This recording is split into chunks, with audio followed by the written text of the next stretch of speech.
రుద్రాక్షల ప్రత్యేక కార్యక్రమానికి స్వాగతం. రుద్రాక్ష జగత్రక్ష. ప్రముఖ రుద్రాక్ష నిపుణులు, వేదగణిత శాస్త్రవేత్త, ఎన్నో జాతీయ అంతర్జాతీయ అవార్డుల గ్రహీత డాక్టర్ పాండురంగారావు గారు మన స్టూడియోలో ఉన్నారు. మీ పుట్టిన తేదీ వివరాలు తెలిపి ఎటువంటి రుద్రాక్షలు ధరించాలో గురువు గారిని అడిగి నేరుగా తెలుసుకోవచ్చు. స్క్రీన్ మీద డిస్ప్లే అవుతున్న నెంబర్స్ చూసి కాల్ చేయొచ్చు. నమస్తే గురుగారు. నమస్కారం. ఓం నమ శివాయ. ఒక మోటివేషనల్ స్టోరీతో కార్యక్రమంలోకి చిన్న కథ ఏదో చెప్పుకొని వెళ్దాం. ఎప్పటిలాగే ఒక వ్యక్తి కట్టెలు కొట్టుకొని జీవనాన్ని కొనసాగిస్తున్నాడు. తనకి అన్న కూడా ఉన్నాడు. అన్న చేసిన మోసానికి కట్టెలు కొట్టుకుంటున్నాడు. ఇద్దరు అన్నదమ్ములు. తండ్రి చనిపోయిన తర్వాత ఆస్తిలో ఎక్కువ భాగం తనే తీసుకొని తమ్ముడికి ఏమీ రాకుండా చేశాడు. సరే, అమాయకుడైన తమ్ముడు బ్రదర్ని ఎదిరించలేక ఇద్దరికి వివాహం అయింది. ఎవరు భార్యలతో వాళ్ళు ఉంటున్నారు. అడవికి పోయి కట్టెలు కొట్టుకునేటువంటి పనిని చిన్నాడు మొదలుపెట్టాడు. పెద్దవాడు బాగా ధనంతో తొలతూగుతున్నాడు. రోజు అడవికి వెళ్ళి కట్టెలు కొట్టడం, తీసుకొచ్చి బయట అమ్మడం ఇలా చేస్తున్నాడు. ఒకరోజు యథాతథంగా భార్య పెట్టిన ఈ మధ్యాహ్నం ఫుడ్ ఏదైతే రొట్టెలు ఉన్నాయో అవి అడవిలో తింటూ ఒక సిమెంటు సింహం ఉంది, దాని మీద కూర్చొని దాని పక్కన కూర్చొని తింటున్నాడు. యథాలాపంగా తనకు తెలియకుండా అప్రయత్నంగా తను తింటూ ఓ రొట్టె ముక్కని ఆ నోరు తెరుచున్న సింహం నోట్లో కూడా పెట్టాడు. సింహం థ్యాంక్స్, కృతజ్ఞతలు అని చెప్పింది. ఇదేమిటి ఏదో మాట్లాడినబడుతున్నా ఎక్కడి నుంచి అంటే సింహం నుంచి. ఏమిటి మాట్లాడుతుందని చెప్పేసి చూస్తే ఎస్ నేనే మాట్లాడుతున్నాను, నాకు ఇంతవరకు ఎవరు ఇలా చూడలేదు, ఆహారం పెట్టలేదు, ఏదన్నా దొరికితే అడవిలో తీసుకొని వెళ్ళడమే తప్ప నన్ను చూసేది లేదు, నాకు ఆహారం పెట్టింది లేదు. నువ్వు పెట్టావు కాబట్టి నీకు కృతజ్ఞతలు తెలియజేశాను. సో నీకు ప్రత్యామ్నాయంగా ఏదో ఒకటి చేయాలి కాబట్టి నా దగ్గర బోల్డంత సంపద ఉంది. నువ్వు రేపు పొద్దున్నే సూర్యోదయం సమయానికి వచ్చాయి. ఇప్పుడు ఎంత సూర్యాస్తమయం అవుతోంది సాయంత్రం. సూర్యోదయం సమయంకి వస్తే నా నోట్లో చేయి పెట్టి లోపల నుంచి తీస్తే నీకు బంగారము, వజ్రాలు అన్నీ ఉంటాయి. సూర్యాస్తమయం లోపు నువ్వు వెళ్ళిపోవాలి, లేకపోతే నీ చెయ్యి అక్కడ ఇరుక్కుపోతుంది. మనిషి లోపలికి వెళ్ళిపోయినా ఆశ్చర్యపడక్కర్లా, ప్రాణం అయితే ఖచ్చితంగా పోద్ది ఆ సమయం లోపు నువ్వు తీసుకోకపోతే. కాబట్టి నువ్వు early as soon as possible పొద్దున్నే సూర్యోదయం సమయానికి నువ్వు ఇక్కడ ఉండేటట్టు చూసుకో అని చెప్తే సరే అలాగే అని చెప్పి ఇంటికి వచ్చి భార్యకి చెప్తాడు జరిగిందంతా. ఇదంతా నిజం అంటావా అని. నిజం కాకపోతే పోయేదేముంది, కట్టెలు కొట్టుకుని మళ్ళీ మామూలుగా వస్తావు, నీకు పోయేదేముంది అంటుంది భార్య. సరే సంచిలో ఎన్ని ఇస్తుంది. ఇచ్చిన తర్వాత ఈ సంచులన్నీ తీసుకొని అడవికి వెళ్తే అక్కడ సూర్యోదయం సమయానికి కరెక్ట్గా ఉంటే తీయడం మొదలు పెడతాడు. తీయమని చెప్తుంది, తీస్తాడు. కొంచెం కొంచెం తీసి కొన్ని తీసుకున్న తర్వాత ఇంకా నాకు చాలు వెళ్ళిపోతానంటాడు. కొంత బంగారం, కొన్ని వజ్రాలు. ఇదేమిటి సాయంత్రం వరకు సమయం ఉంది, నువ్వు రాగానే ఇలా 4 సార్లు తీసుకొని వెళ్ళిపోతానంటావేంటి? ట్రై చేయి, వచ్చినంత తీసుకో. సాయంత్రం వరకు ఇంకా బోల్డ్ అంత సమయం ఉంది, మళ్ళీ అవకాశం నీకు రాదు. అతి సర్వర్త వర్జయత, నాకు ఇంతకంటే అవసరం లేదు, ఇది చాలు ఒక జమీందారుగా ఒక కంఫర్ట్ లైఫ్ జీవించడానికి, ఇంతకంటే ఆశ అవసరం లేదని చెప్పేసి అవి తీసుకొని వెనక్కి తిరిగి చూడకుండా వెళ్ళిపోతాడు. వెళ్ళిపోయి భార్యకి చెప్తాడు. తర్వాత మంచి బంగ్లా, కార్లు, నౌకర్లు, పెద్ద రాజభవనం ఇదంతా చూసి అన్నకు ఆశ్చర్యం వేస్తుంది. వీడికి ఇంత సడన్గా ఎలా వచ్చింది? భార్యని పంపిస్తాడు. వదిన గారు వస్తే పాపం తెంగరోడు మొత్తం చెప్పేస్తాడు.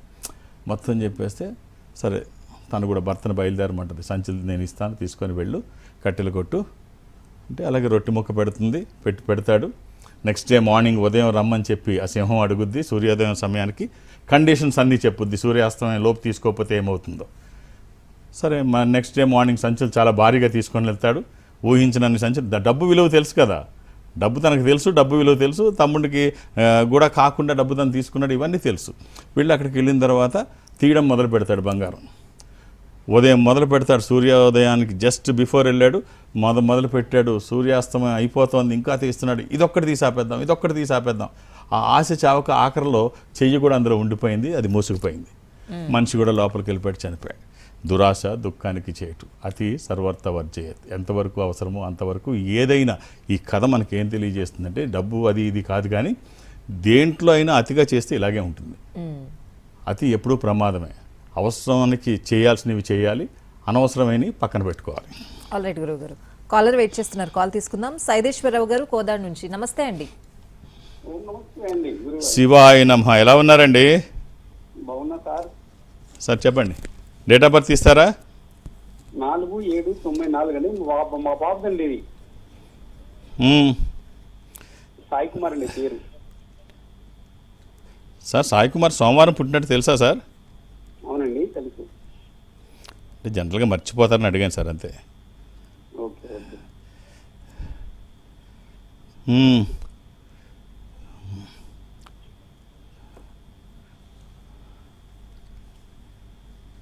ఇది ద్వాదశి కృష్ణపక్షము, బహుళ ద్వాదశి. ఇది కర్కాటక రాశి. సార్ ఈ అబ్బాయి ఇప్పుడు విదేశాల్లో ఉన్నాడా? లేరండి, ఇక్కడే ఉన్నాడు. విదేశాలకు వెళ్ళే అవకాశం అయితే చాలా ఎక్కువ ఉంది సార్. ఎంతమంది పిల్లలు మీకు? బాబు పాప అండి. ఈ అబ్బాయి జాతకం మీరు గర్వపడే స్థాయిలో ఉంది సార్. ఓ మంచి రుద్రాక్ష చెప్తాను, వీలైతే వేసి చూడండి. ఒకే ఒకటి త్రయోదశిముఖి రుద్రాక్ష. ఇది ఇంద్ర రుద్రాక్ష, రూలింగ్ రుద్రాక్ష, కమాండింగ్ రుద్రాక్ష. అనుకున్నది సాధించడానికి, సంకల్పం సిద్ధించడానికి, కోర్కెల సాఫల్యం కోసం జాతకపరంగా అవసరమైంది కూడా త్రయోదశి. ఇది కుదరకపోతే ద్వాదశి, 12 ముఖాలు సూర్యస్వరూపం.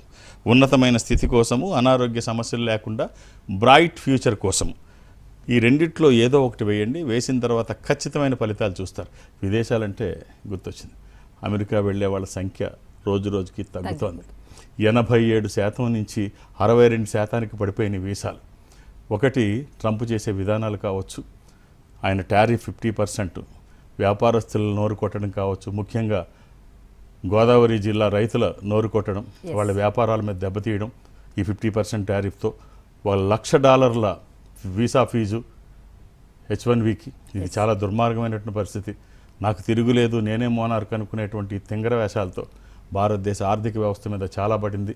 అందుకనే జోహో, శ్రీధర్ వెంబు ఈ యాప్ మోదీ గారు కూడా ప్రమోట్ చేశారు, ట్వీట్ చేశారు. అమిత్ షా నా ఈమెయిల్ ఐడి మారింది, జీమెయిల్ కాదు జోహో మెయిల్ అని చెప్పడం జరిగింది. భారతీయులు ప్రపంచవ్యాప్తంగా ఎక్కడున్నా రోజు లక్షలాది మంది, ఇది 4వ రోజు 5వ రోజు అనుకుంటా మొదలుపెట్టి, రోజు లక్షలాది మంది అది డౌన్లోడ్ చేసుకుంటున్నారు. భారతదేశానికి చెందింది, తమిళనాడుకి చెందిన వ్యక్తి శ్రీధర్ వెంబు. సో ఇది ప్రమోట్ చేసుకోండి, దీన్ని డౌన్లోడ్ చేసుకోండి. మన భారతీయ యాప్ 4 యాప్లకి ఒకే యాప్ ధీటుగా, 4 అమెరికన్ కంపెనీలకి ధీటుగా, అంటే గూగుల్, ట్విట్టరు, ఈమెయిల్, వాట్సాప్, వీటి ధీటుగా ఒకే ఒకటి అన్ని ప్లాట్ఫామ్స్ ఇందులో ఉన్నాయి. ఇది మన భారతీయ యాప్, దీనికోసం వెళ్ళండి. భారతదేశం గర్వించే స్థాయికి దీన్ని ప్రమోట్ చేయండి, అందరూ డౌన్లోడ్ చేసుకోండి. ఆల్రైట్ గురుగారు, కాలర్ వెయిట్ చేస్తున్నారు. శ్రీనివాస్ చౌదరి గారు హైదరాబాద్ నుంచి. నమస్తే అండి. నమస్తే మేడం, మాట్లాడండి గురుగారు. డాక్టర్ గారు. ఓం నమ శివాయ. ఓం నమః శివాయ. 2-10-96 అండి. ఈ యాప్ ప్రమోట్ చేయట్లేదు, ప్రమోషన్ కోసం నేను చెప్పట్లేదు, జస్ట్ ఒక భారతీయుడిగా అంతే, ఒక భారతీయుడిగా ఇన్ఫర్మేషన్ అంతే. అంతేగాని యాడ్ ప్రమోషన్ కోసం డబ్బులు తీసుకుని ఇలాంటివి మనకు తెలియదు, అవి చెయ్యం. ఇది జస్ట్ ఒక భారతీయుడిగా ఎన్నో కోట్ల రూపాయలు భారతీయుల సొమ్ము విదేశాలకు వెళ్ళిపోతుంది కాబట్టి మన దేశంలోనే ప్రమోట్ చేసుకుందాం. 90 కోట్ల మంది గూగుల్ చూస్తున్నారు, 50 కోట్ల మంది వాట్సాప్ చూస్తున్నారు, 45 కోట్ల మంది ట్విట్టర్ చూస్తున్నారు. ఇంతమంది ఇన్ని డబ్బులు భారతీయులు వెళ్ళిపోతున్నాయి. చైనా కూడా మన యాప్ని ప్రమోట్ చేస్తుంది. దీన్ని అంటే ఏ స్థాయిలో అది ఉంది, మన భారతీయుల యాప్ ప్రమోట్ చేద్దామని అన్నాను తప్ప ఇంకోటి. చెప్పండి సార్. హలో, లైన్లో ఉన్నారా? రైట్, కాల్ సారీ గురువు గారు. నెక్స్ట్ కాలర్ లైన్ లో ఉన్నారు, నిహారిక గారు. నమస్తే అండి. నమస్తే అమ్మ. ఓం నమః శివాయ గురుగారు. శివాయ నమః. అమ్మ చెప్పండి. 28 మే 28 అవునండి. 28 మే 1989. 1989.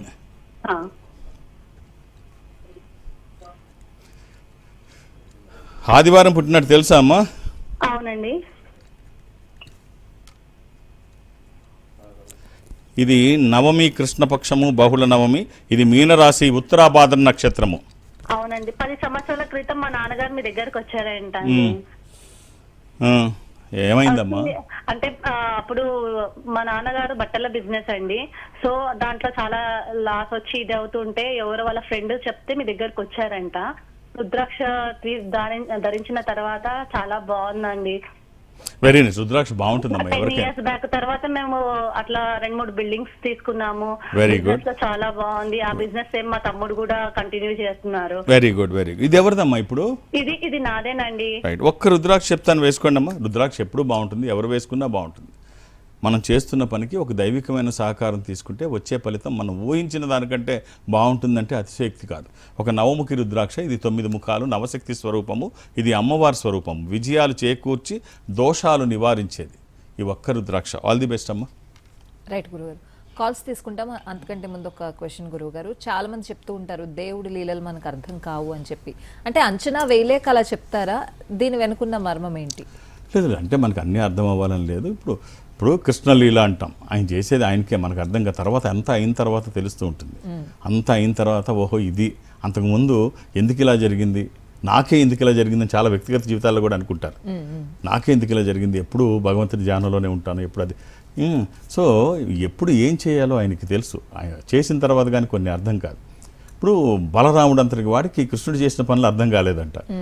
మామూలుగా కంసుడు చనిపోయిన తర్వాత ఇద్దరు భార్యలు విధవలు అవుతారు. ఇది విధవలు అయిన తర్వాత జరాసంధుడు కూతుర్లు వాళ్ళిద్దరు జరాసంధుడికి వచ్చి మొరపెట్టుకుంటారు, నాన్న మాకు ఇలా చేశాడు వీడు అంటే. కృష్ణుడి మీద అక్షోణ్యాల సైన్యం తీసుకొని యుద్ధానికి వెళ్తాడు. అక్షోణ్యాల సైన్యం ఎవరిని తీసుకొని వెళ్తాడు? రాక్షసులందరినీ. తన రాక్షసుడు, రాక్షసులందరినీ పోగు చేసుకొని వెళ్తాడు. వెళితే వీళ్ళందరినీ కృష్ణుడు చంపేస్తాడు. చంపేసి జరాసంధుడిని వదిలేస్తాడు. ఇలాగ 17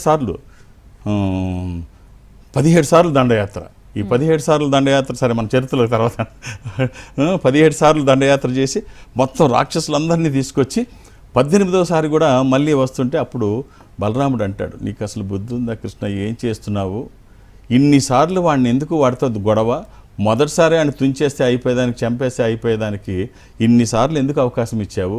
వాడు చూడు వస్తూనే ఉన్నాడు 17 సార్లు, 18 వచ్చంటే అన్న, నా అవతారమే దుష్ట శిక్షణ. దీని ఉద్దేశం రాక్షసుల్ని సంహరించడం, దుష్టుల్ని శిక్షించడం కోసం.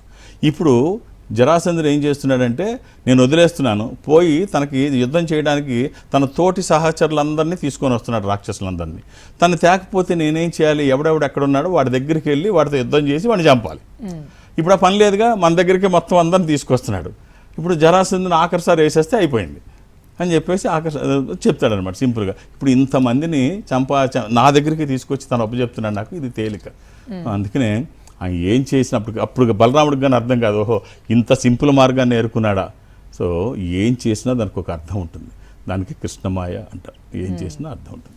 కొన్ని మనకు తెలియకపోతే అది ఇదని కాదు, there is something behind this. దేవుడు ఏం చేసినా, భగవంతుడు ఏం చేసినా దానికి ఒక అర్థం ఉంటుంది. ఆల్రెడీ గురుగారు కాలర్ వెయిట్ చేస్తున్నారు. అశోక్ కుమార్ గారు నల్గొండ నుంచి. నమస్తే అండి, నమస్తే మేడం. మాట్లాడండి గురుగారు. శివాయ నమః. ఎలా ఉన్నారండి? బాగున్నా సార్. బాగున్నారా సార్ మీరు? నాకేమండి first class. Okay sir, fine sir. చెప్పండి. మా ఆవిడ 10th క్లాస్ సార్. 2009 15వ తారీఖు 2009 మంత్ అండి? Month 11 sir. నవంబర్.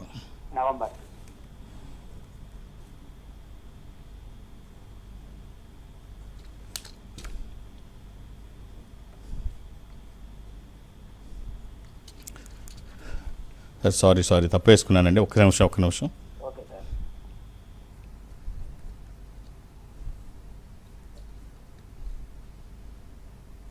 ఆదివారం పుట్టినట్టు తెలుసా అండి? అవును సార్. జాతకం ఎట్లుంది సార్? 10th class. ఇది అష్టమి శుక్లపక్షము, శుద్ధ అష్టమి. ఇది కన్యా రాశి, నక్షత్రం హస్త. ఈ అబ్బాయికి మీ రివర్స్ రుద్రాక్ష ఒక ద్వాదశముఖి కానీ అష్టముఖి కానీ. ద్వాదశముఖి, ద్వాదశ ఆదిత్య స్వరూపం అంటే సూర్య స్వరూపము, ఉన్నతమైన స్థితి కోసము, అనారోగ్య సమస్యలు లేకుండా బ్రైట్ ఫ్యూచర్ కోసం. అది కుదరకపోతే అష్టముఖి గణపతి స్వరూపము, విఘ్నాలు లేకుండా ముందుకు వెళ్ళడానికి. ఈ రెండిట్లో ఏదైనా ఒక్కటి చాలండి. అలా అని ఏది పడితే అది వేయకండి. దురదృష్టం, రుద్రాక్షల్లో 199 నకిలీయే ఉంటాయి. ఒక్కటైనా మంచిది వేస్తే ఆ ఫలితం బాగుంటుంది. All the best. రైట్ గురుగారు. నెక్స్ట్ కాలర్ హైదరాబాద్ నుంచి స్వప్న గారు. నమస్తే అండి.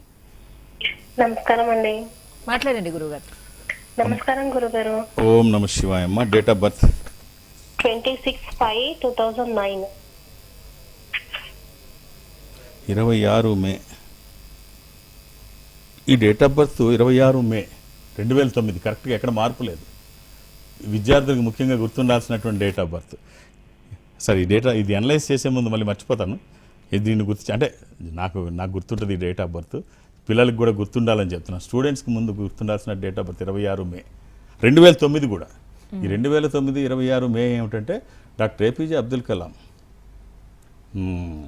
దీనికి స్విట్జర్లాండ్ వెళ్ళినప్పుడు, స్విట్జర్లాండ్ దేశం వెళ్ళినప్పుడు 26వ తారీఖు మే నెలలో ప్రెసిడెంట్గా ఆయన ఉన్నప్పుడు వెళితే, అప్పుడు వాళ్ళు ఆ రోజుని సైన్స్ డేగా ప్రకటించారు, స్విట్జర్లాండ్ సైన్స్ డేగా. సో అందుకని ఈ డేట్ మర్చిపోలేం. మనకి మిసైల్ మ్యాన్గా, పీపుల్స్ ప్రెసిడెంట్గా. ఇది శనివారము, ఇది అష్టమి శుక్లపక్షము, ఇది మఖా నక్షత్రము, సింహరాశి. ఇవన్నీ తెలుసమ్మా? రైట్. వేసుకోవాల్సిన రుద్రాక్ష సింపుల్గా ఒక అష్టముఖి. ఇది గణపతి స్వరూపము. విఘ్నాలు లేకుండా ముందుకు వెళ్ళడానికి, నిర్విఘ్నంగా అన్ని పనులు చేసుకోవడానికి, కెరీర్ కోసము, ఎడ్యుకేషన్ కోసము, ఇది వాక్కుకి సంబంధించి, నాలెడ్జ్కి సంబంధించి ఈ ఒక్క రుద్రాక్ష వేయండి, సరిపోద్ది. All the best. రైట్ గురుగారు, మిమ్మల్ని నేరుగా సంప్రదించాలి అంటే మీరు ఎక్కడెక్కడ అందుబాటులో ఉంటారు? అపాయింట్మెంట్స్ ఏమైనా ఉంటాయా? నేను ఒక ఆధ్యాత్మిక సంస్థలో ఉంటాను. ఈ సంస్థ ప్రపంచవ్యాప్తంగా ఉంటుంది. జనరల్గా ఎక్కడికి వెళ్ళడానికి నాకు అవకాశం లేకపోయినా ప్రతి గురువారము ఈ సంస్థ బ్రాంచ్లు ఏదో ఒకదానికి, అది దక్షిణ భారతదేశంలో సౌత్ ఇండియా నేను అటెండ్ అవుతూ ఉంటాను. సౌత్ ఇండియాలో ఏదో ఒక బ్రాంచ్కి వెళ్తుంటాను గురువారం. ఇప్పుడు కమింగ్ థర్స్డే నేను మోస్ట్లీ విశాఖపట్నం అనుకుంటున్నాను, అయితే అయ్యి ఉండవచ్చు. అడిగితే వాళ్ళు చెప్తారు, నాకంటే ఇన్ఫర్మేషన్ లేదు. మోస్ట్లీ విశాఖపట్నం. నేను గురువారం నాడు అక్కడ ఉంటాను. నన్ను కలవాలంటే 2-3 పేర్లు మీరు అక్కడ నమోదు చేయించకండి, ఒక్కొక్క పేరే నమోదు చేయించండి. ఎందుకంటే నాకు ఒత్తిడి ఎక్కువ ఉంటుంది. విశాఖపట్నం 2 తెలుగు రాష్ట్రాల్లో, హైదరాబాద్ తర్వాత మళ్ళీ అంతటి పెద్ద నగరం విశాఖపట్నం. దానికి కనెక్టివిటీ కూడా అటు నుంచి వెస్ట్ బెంగాల్ నుంచి, ఒరిస్సా నుంచి కూడా కనెక్టివిటీ ఎక్కువ ఉంటుంది. ఇటు నుంచి ఆంధ్ర ప్రాంతం నుంచి ఉంటుంది. నగరం కూడా పెద్దది. నాకు ఒత్తిడి ఎక్కువ ఉంటుంది. మీరు అర్థం చేసుకొని సహకరించి ఒక్కొక్క పేరే నమోదు చేయించండి. అలాగే హైదరాబాద్లో నన్ను కలవడానికి నేను ఎవరికి అపాయింట్మెంట్స్ ఇవ్వను, ఏ రికమెండేషన్ తీసుకోను. నన్ను కలవడానికి ఇవేమీ అవసరం లేదు. నేను ఉన్నప్పుడు వస్తే చూసేస్తాను అంతే. అలాగే దూర ప్రాంతాల నుంచి కూడా ఇక్కడి వరకు రావక్కర్లేదు. ఈ సంస్థ అన్ని చోట్ల ఉంటుంది. ముఖ్యంగా సౌత్ ఇండియా నేను అటెండ్ అవుతాను. ఈ సౌత్ ఇండియాలో దగ్గరగా మీరు ఎక్కడైనా ఈ సంస్థకి దగ్గరగా మీరు ఉంటే, అంటే బెంగళూరులో మీరు ఉన్నారనుకోండి, ఇన్ఫాంట్రీ రోడ్లో బెంగళూరులో ఈ సంస్థ ఉంటుంది. మీరు అక్కడికి వెళితే ఓ స్పెషల్ రూమ్లో ఒక స్పెషల్ స్క్రీన్ ముందు మిమ్మల్ని కూర్చోబెడతారు. అటు మీరు ఇటు నేను ఎదురుబెదురుగా కూర్చొని 1-to-1 మాట్లాడుకునేటువంటి అవకాశం ఉంటుంది. అది చెన్నై కావచ్చు, బెంగళూరు, విశాఖపట్నం, విజయవాడ, తిరుపతి, రాజమండ్రి, శ్రీశైలం, వేములవాడ, కాళహస్తి, ఇలా ఎక్కడైనా మీరు అక్కడికి వెళితే వాళ్ళు నాతో మాట్లాడించే ప్రయత్నం చేస్తారు. మాట్లాడే ప్రయత్నం నేను చేస్తాను. ఆ విధంగా నాతో మాట్లాడినా, డైరెక్ట్గా హైదరాబాద్ వచ్చి నన్ను కలిసినా, లేదు రేపు గురువారం నాడు నన్ను విశాఖపట్నంలో కలవాలని మీరు అనుకున్నా, ఒక్కొక్క డేట్ ఆఫ్ బర్త్ మాత్రమే ఇవ్వండి, 2-3 ఇవ్వకండి. ఆల్రెడీ గురుగారు కాలర్ వెయిట్ చేస్తున్నారు. విజయవాడ నుంచి శ్రీనివాస్ గారు, నమస్తే అండి. మాట్లాడండి గురుగారితో. శ్రీనివాస్ గారు సార్ చెప్పండి. నమస్తే సార్. చెప్పండి. అదే date of birth 3rd December 2005 sir. ఏమండి? 3rd December 3rd 2005. 2000. ఎవరిదండి ఇది? నాదే సార్. ఆదివారం పుట్టినట్టు తెలుసా అండి? ఆదివారం అండి. 3rd December కదా, ఆదివారం. 3rd December. ఓకే. ఇది అష్టమి శుక్లపక్షము, శుద్ధ అష్టమి.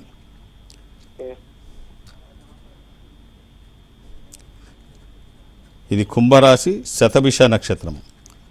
మీరు వేసుకోవాల్సిన రుద్రాక్ష ఏకాదశముఖి, 11 ముఖాలు, ఏకాదశ రుద్ర స్వరూపము. ఇది హనుమాన్ స్వరూపము కూడా. ఆధ్యాత్మికంగా మంచిది, ఆరోగ్యపరంగా మంచిది, భయాందోళనకి అవకాశం లేనటువంటిది. ఈ ఒక్క రుద్రాక్ష అవకాశం ఉంటే వేసి చూడండి. ఇది కుదరకపోతే ఏకముఖి అర్ధచంద్రాకారంలో ఉండేది, ఇది కూడా మీరు వేసుకోవచ్చు. ఇది పరతత్వ జ్ఞానానికి, విచితేంద్రియ తత్వానికి, అపమృత్యు నివారణకి, అనారోగ్యాన్ని దూరం చేస్తూ ఆరోగ్యాన్ని పరిరక్షిస్తూ అన్ని రంగాల్లో ముందుంటుంది. ఆహార నియమాలు ఏమీ లేవు. All the best. రైట్ గురుగారు, ఈ రుద్రాక్షలు, ఈ మాలలు కొంతమంది ఎలా ధరిస్తారో అలాగే చాలా మందికి జెమ్ స్టోన్స్ ధరించడం అనేది చాలా ఇష్టంగా చేస్తూ ఉంటారు వాళ్ళు. కాకపోతే ఏ వేలికి ఏ ఉంగరం ధరించాలి, ఏ చేతికి ధరించాలి అనేది కూడా కొంతమందికి తెలియకపోవచ్చు. సో ఏం చెప్తారు మీరు? అంటే యాక్చువల్గా నా సబ్జెక్ట్ పూర్తిగా రుద్రాక్ష, అలా అని తెలియదని ఏం కాదు, జెమ్స్ గురించి తెలియదు అని ఏం కాదు. కానీ సో జెమ్స్లో ముఖ్యంగా గుర్తుపెట్టుకోవాల్సింది ఏంటంటే, రుద్రాక్షల కంటే నకిలీలు బాగా ఎక్కువ ఉంటాయి. 10 రూపాయల స్టోన్ని 1,00,000 రూపాయలు, 10 లక్షలకు కూడా అమ్మే గనులు ఇక్కడ ఉన్నారు. ఎన్నో మనం చూస్తున్నాం, పేపర్లో ఎన్నో వచ్చాయి.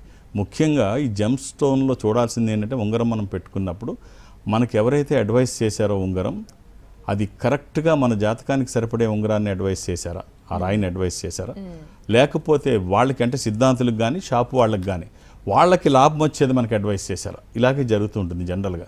ఎక్కువ ఇందులో ఏది మిగిలితే అంటే వాళ్ళకి లాభం రావడం అంటే ఎట్లా? అంటే షాప్ వాళ్ళు అమ్మితే ఇందులో బాగా లాభం వస్తే అది అడ్వైస్ చేస్తారు. ఆహాహా, ఓకే ఓకే.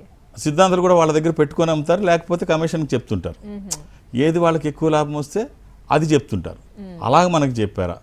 లేదు, మన దగ్గరికి వచ్చింది పూర్తిగా 100% జెన్యూన్ అయినటువంటి స్టోనేనా, ఇవి ఖచ్చితంగా తెలుసుకోవాలి. ఒకవేళ ఇది నిజంగా జెన్యూన్ స్టోనే అయితే మనం దీనికి పే చేయాల్సినంత ధర పే చేసామా, 10 రెట్లు 50 రెట్లు 100 రెట్లు ఎక్కువ పే చేసామా, ఇది చూసుకోవాలి. ఇందులో చాలా ముఖ్యమైనవి ఇవి.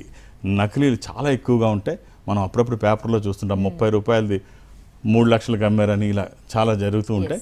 ఇది చాలా ముఖ్యం. దీంట్లో IGI సర్టిఫికేషన్ చాలా ఇంపార్టెంట్.